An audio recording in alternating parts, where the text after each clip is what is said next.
क्या आपने कभी सोचा है, एक मजदूर सुबह से शाम तक पसीना बहाता है, लेकिन महीने की आखिरी में उसके पास मुश्किल से कुछ हजार रुपए ही बच पाते हैं। दूसरी तरफ एक व्यापारी, एक निवेशक या एक ऐसा व्यक्ति जो दिन भर ईंट नहीं उठाता, वह लाखों करोड़ों रुपए कमा लेता है। अगर मेहनत ही पैसे की असली चाबी होती, तो इस दुनिया का सबसे अमीर इंसान मजदूर होता। लेकिन ऐसा नहीं है। इसका मतलब क्या मेहनत बेकार है? बिल्कुल नहीं। मेहनत ज़रूरी है, लेकिन मेहनत तभी दौलत बनाती है जब उसके साथ सही दिशा, सही सोच और सही रणनीति जुड़ जाती है। यही बात हजारों साल पहले आचार्य चाणक्य ने अपने शिष्य चंद्रगुप्त को समझाई थी। एक शाम तक्षशिला गांव के शांत वन में सूरज धीरे धीरे डूब रहा था। चंद्रगुप्त अपने गुरु के सामने बैठा था। उसके चेहरे पर एक सवाल था, ऐसा सवाल जो आज भी करोड़ों लोगों के मन में है। उसने कहा, गुरुदेव, मैं देखता हूँ कि कुछ लोग दिन रात मेहनत करते हैं, फिर भी गरीब के गरीब ही रहते हैं, और कुछ लोग कम मेहनत करते हुए भी बहुत धनवान बन जाते हैं। आखिर ऐसा क्यों? चाणक्य मुस्कुराए और उन्होंने जमीन से एक छोटा सा बीज उठाया और बोले, चंद्रगुप्त, क्या यह बीज अपने आप वृक्ष बन सकता है? चंद्रगुप्त बोला, नहीं गुरुदेव, इसे सही मिट्टी, पानी, धूप और समय चाहिए। चाणक्य बोले, ठीक उसी तरह मेहनत भी एक बीज है। अगर उसे सही दिशा नहीं मिलेगी तो वह कभी भी धन का विशाल वृक्ष नहीं बन पाएगा। कुछ क्षणों की शांति के बाद उन्होंने आगे कहा, याद रखो, दुनिया मेहनत का नहीं, परिणाम का मूल्य चुकाती है। अगर कोई व्यक्ति 10 घंटे गड्ढा खोदता है और दूसरा व्यक्ति 1 घंटे में ऐसा पुल बना देता है जिससे हजारों लोग गुजरते हैं, तो ज़्यादा धन किसे मिलेगा? उस व्यक्ति को जिसने सबसे अधिक मूल्य यानी वैल्यू पैदा किया है।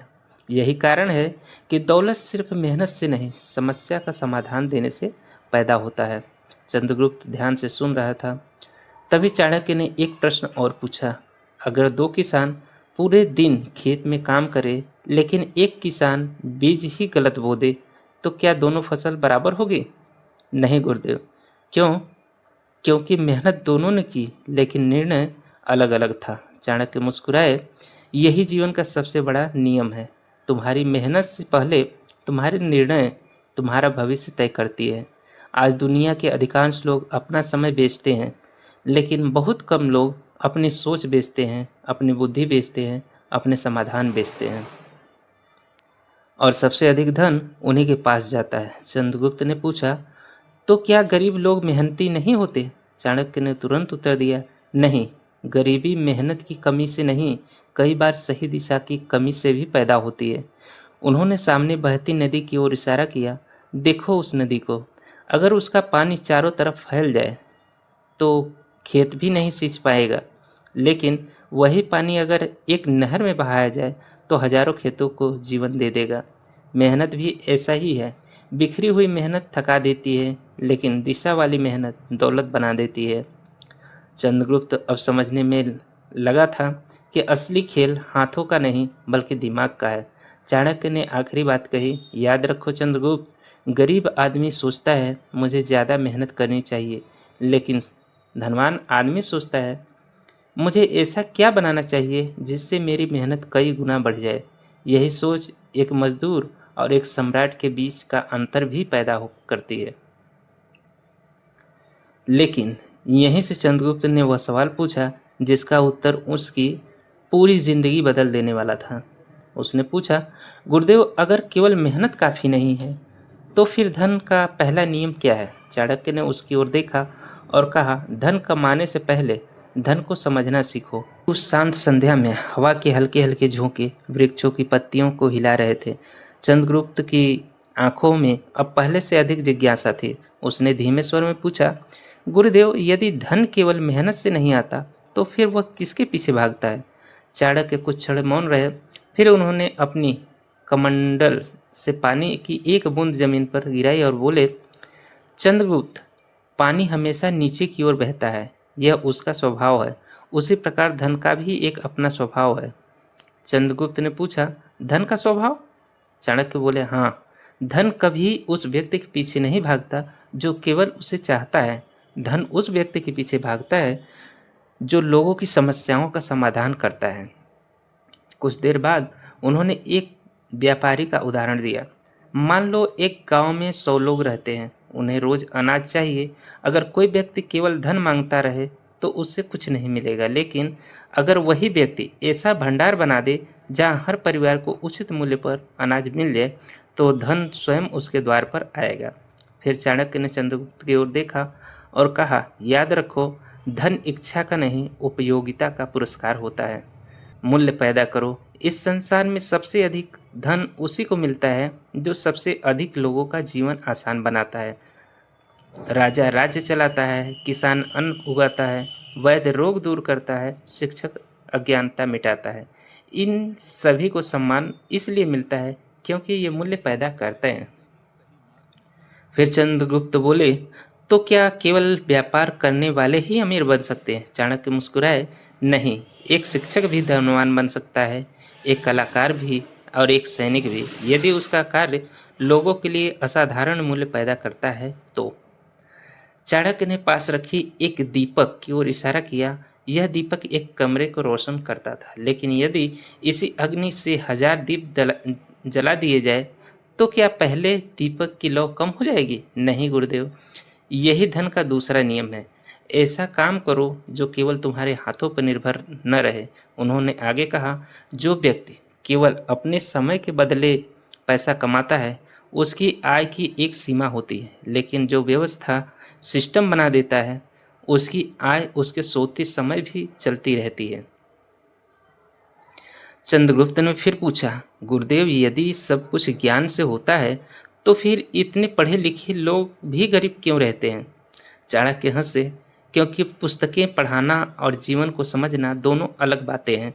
ज्ञान वह नहीं जो केवल मस्तिष्क में भरा हो, ज्ञान वह है जो निर्णय बदल दे। उन्होंने कहा, यदि दो व्यक्ति समान मेहनत करते हैं लेकिन हर वर्ष कुछ नया सीखा जाए और दूसरा वही पुराना काम करता रहे तो 10 वर्षों के बाद दोनों की आय समान नहीं होगी। अमीर और गरीब की सोच चाणक्य ने बताया कि यहीं से शुरू होती है। चाणक्य ने जमीन पर 2 रेखाएं खींची। पहली छोटी थी, दूसरी लंबी। उन्होंने पूछा, इनमें बड़ी कौन सी है, दूसरी दूसरी या पहली? चाणक्य बोले, पहली रेखा को छोटा करने के लिए उसे मिटाना जरूरी नहीं, बस उसके पास एक बड़ी रेखा खींच दो। जीवन भी ऐसा ही है। गरीब व्यक्ति अपनी परेशानियों को मिटाने लगता है, धनवान व्यक्ति अपनी क्षमता को इतना बढ़ा देता है कि परेशानियां छोटी दिखने लगती हैं। फिर चाणक्य ने गंभीर स्वर में कहा, दुनिया का सबसे बड़ा भ्रम यह है कि लोग सोचते हैं कि जब मेरे पास पैसा आएगा तब मैं सीखूंगा। सच्चाई उसके उलट है, पहले सीखना पड़ता है फिर पैसा आता है। आज भी यही गलती करोड़ों लोग करते हैं। वे केवल नौकरी बदलते हैं लेकिन सोच नहीं बदलते। वे केवल काम के घंटे बढ़ाते हैं लेकिन अपनी कीमत नहीं बढ़ाते। वे केवल अधिक कमाना चाहते हैं लेकिन अधिक मूल्य देना नहीं चाहते। और यही कारण है कि वर्षों की मेहनत के बाद भी उनकी आर्थिक स्थिति वहीं की वहीं रहती है। चंद्रगुप्त अब पूरी तरह शांत थे। उसे लग रहा था कि आज तक उसने धन को गलत समझा था। उसने हाथ जोड़कर पूछा, गुरुदेव, यदि धन का संबंध सोच से है तो वह कौन सी आदतें हैं जो किसी साधारण व्यक्ति को असाधारण रूप से धनवान बना सकती है? चाणक्य की आंखों में तेज चमका। उन्होंने कहा, यही अलग रहस्य है और यही अंतर है जो एक साधारण इंसान को इतिहास का निर्माता बना देता है और वहीं दूसरी तरफ नर्क में जाने का रास्ता भी दिखा देता है। चंद्रगुप्त को पूरी रात सो नहीं पाए। उनके मन में केवल एक ही प्रश्न घूम रहा था, यदि धन सोच से आता है तो वह सोच कैसी होती है? वह तेजी से अपने गुरु चाणक्य के पास पहुंचे और पूछे। गुरु पहले से ही ध्यान में बैठे थे। कुछ देर बाद उन्होंने आंखें खोली और बिना कुछ पूछे, लगता है तुम्हारे मन में आज भी धन में ही घूम रहा है। चंद्रगुप्त मुस्कुराए और बोले, जी हाँ गुरुदेव, मैं जानता हूँ कि आखिर वह कौन सी सोच है जो असाधारण व्यक्ति को धनवान बना सकती है। चाणक्य उठे और आश्रम के बाहर लगे एक वृक्ष के पास बैठ गए। उन्होंने पेड़ की ओर इशारा किया। चंद्रगुप्त, क्या तुम जानते हो यह वृक्ष इतना विशाल कैसे बना? क्योंकि इसे वर्षों तक पानी मिला। चंद्रगुप्त ने उत्तर दिया। चाणक्य मुस्कुराए, नहीं, यह इसलिए विशाल बना क्योंकि इसकी जड़ें गहरी थी। फल और शाखाएं तो केवल परिणाम है। फिर उन्होंने चंद्रगुप्त की ओर देखते हुए कहा, धन भी ऐसा ही है। लोग फल चाहते हैं लेकिन जड़ें मजबूत नहीं करते। चाणक्य बोले, एक गरीब व्यक्ति सोचता है अगर मेरे पास पैसा होगा तब मैं सीखूंगा, लेकिन एक बुद्धिमान व्यक्ति सोचता है मैं पहले सीखूंगा ताकि पैसा मेरे पास आए। उन्होंने आगे कहा, जिस दिन तुम सीखना बंद कर दोगे उसी दिन तुम्हारी कमाई भी धीरे धीरे रुकने शुरू हो जाएगी। फिर चाणक्य ने पूछा, यदि एक लोहार दिन में 10 तलवारें बनाता है और दूसरा ऐसी तलवार बनाता है जिसे पूरा राज्य खरीदना चाहता है, तो अधिक धन किसे मिलेगा? जिसकी तलवार सबसे बेहतर होगी। यही अंतर है। घंटे बनाने और गुणवत्ता बढ़ाने में समय सबके पास बराबर होता है, लेकिन मूल्य सबका बराबर नहीं होता।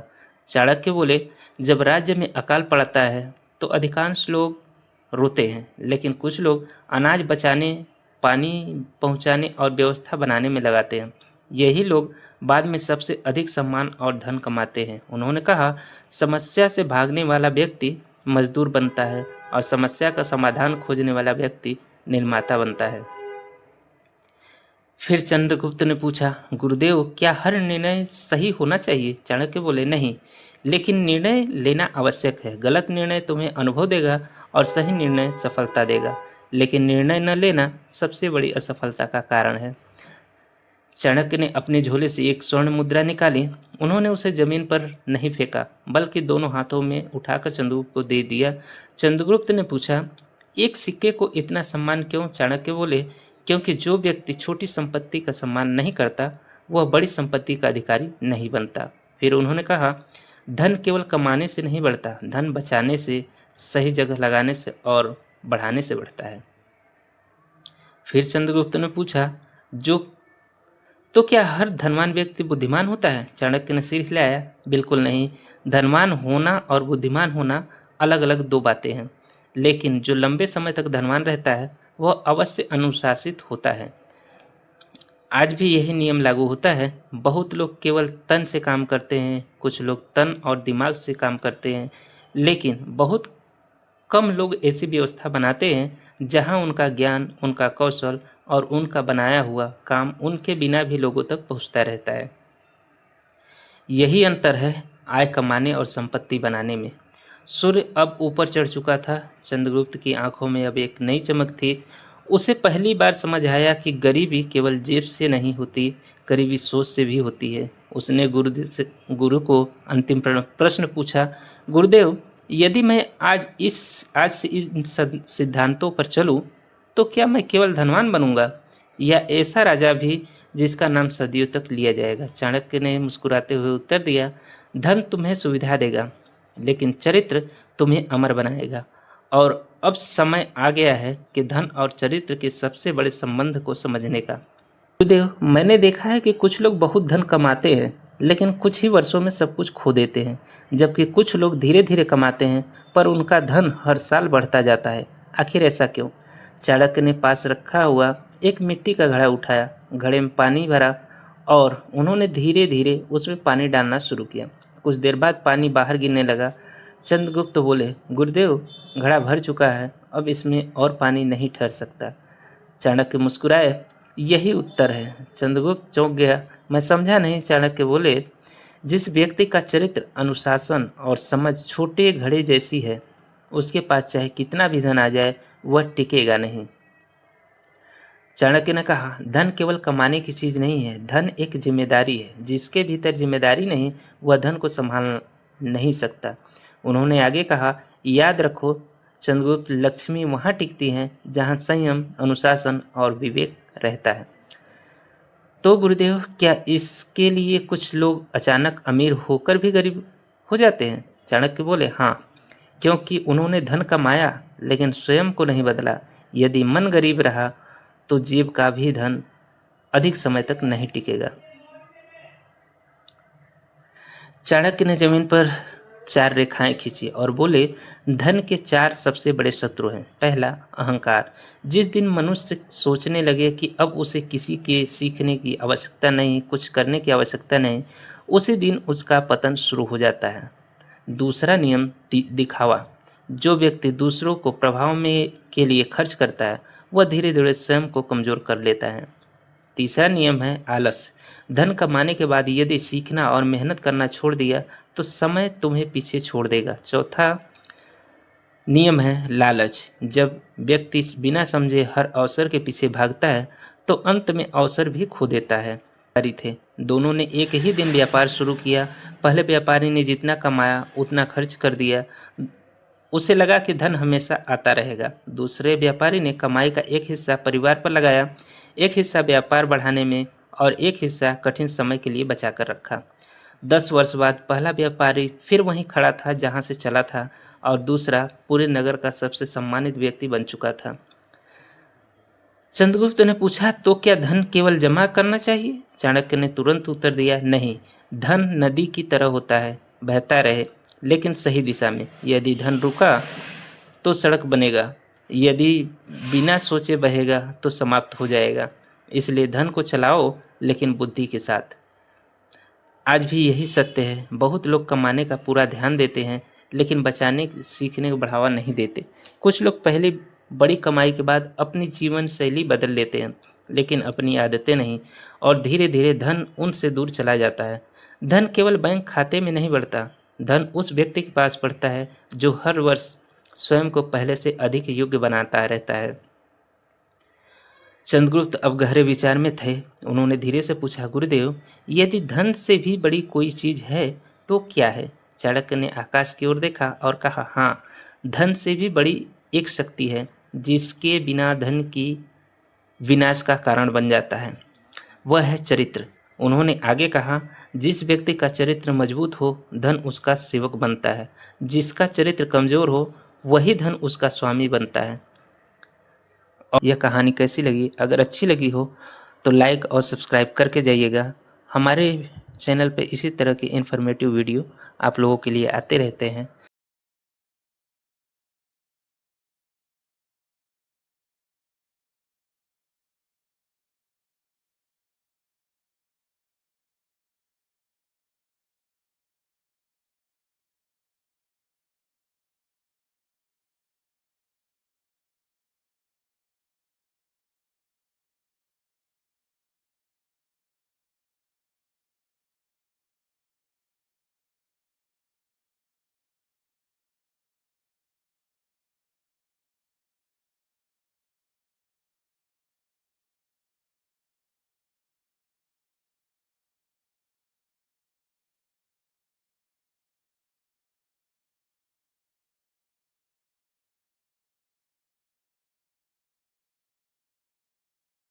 ज्ञान से ही सही मार्ग मिलता है मेरे पुत्र। जी गुरुदेव। ज्ञान से ही सही मार्ग मिलता है मेरे पुत्र। जी गुरुदेव।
ज्ञान से ही सही मार्ग मिलता है मेरे पुत्र। जी गुरुदेव। ज्ञान से ही सही मार्ग मिलता है मेरे पुत्र। जी गुरुदेव।